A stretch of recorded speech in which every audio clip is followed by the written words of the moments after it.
Hey, it's Eddie and Kara with Junk Lovers, and today we're going to be removing fiberglass insulation from this old basement. This is the first time we've ever done a job like this, so we're sort of going to be learning as we go, but we do know some things that we're going to need.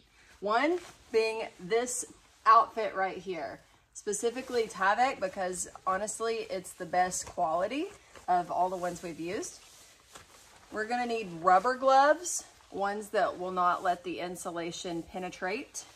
And our respirator masks, because, well, we just can't live without them. We also have this, because... Are we skinning the deer? What are we doing? We might need to, like, cut some stuff. We don't know. Remember, this is the first time we've done this.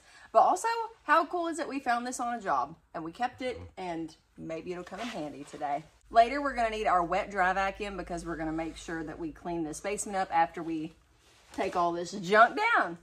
Let's start ripping this insulation out. Let's do it. Insulation like this tends to hold moisture and therefore musty odors. After several years, it can fall and become a nuisance.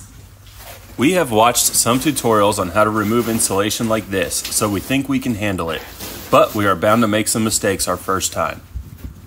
Ideally, we're able to pull the insulation down in whole strips. When we do that, they're easier to roll up for disposal. Mistake number one, we forgot our big construction garbage bags at home. We had tiny white ones that barely held 2 or 3 strips. And some of the insulation didn't stay connected and came out in clumps. Luckily, we had brought a big trash can, which ended up being the easiest way to dispose all of the insulation. It just took several trips up the steps to the trailer.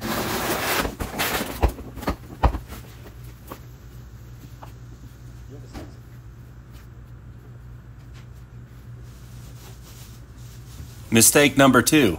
We shattered the basement window trying to kill a wasp. Eddie was saving my life by trying to kill a wasp. Yeah, that's what it's worth. And the basement window broke. Oh, thank you for killing the wasp. You're welcome. There's a beam running right through the center of these, so it makes them harder to get out.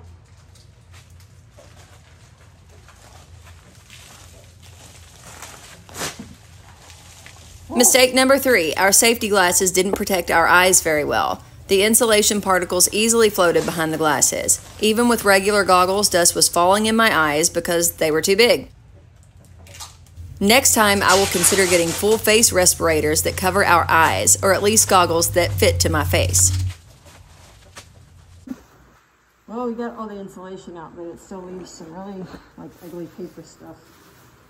We'll have to figure out how to get that off later.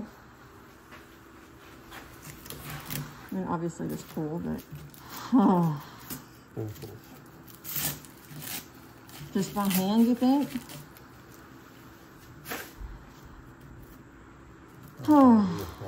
There is no fast way. Okay. I'm cleaning these studs off. You can't even get pliers on these staples, so just trying to clean it up. While Eddie finished pulling the paper off the studs, I started to clean up. First, I swept, then wiped the walls and cleaned up some of the more messy surfaces. We did not deep clean though. That would have taken an entire day in itself. We learned a lot from our first experience removing old fiberglass insulation from a basement. We suggest you hire a professional to remove your insulation. But if you give it a try, we hope you learn from our mistakes. Thanks for watching.